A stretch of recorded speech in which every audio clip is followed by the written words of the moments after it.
પાલનપુરના ગઠામણ પાટિયા નજીક દારૂના જથ્થા સહિત કુલ 22 લાખથી વધુના મુદ્દામાલ સાથે 2 ઇસમોને ઝડપી લેતી બનાસકાંઠા એલસીબી. બનાસકાંઠા એલસીબીના સ્ટાફના માણસો દારૂની હેરાફેરી અટકાવવા તથા અસરકારક કાર્યવાહી કરવા અલગ અલગ ટીમોનું ગઠન કરવામાં આવ્યું હતું.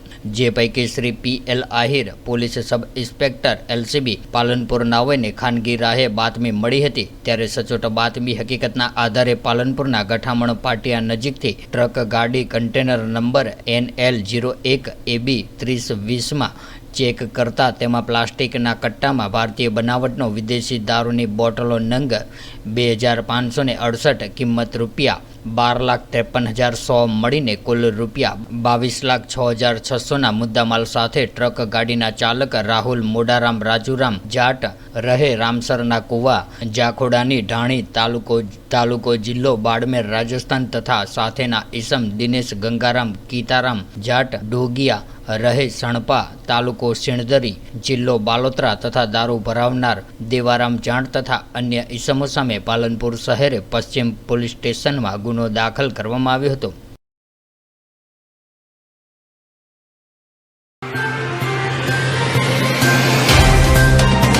तो व्हाट्सएप, ट्विटर, फेसबुक, इंस्टा जहाँ भी आपका अकाउंट है, इसे शेयर बटन के द्वारा वहाँ पर शेयर करें.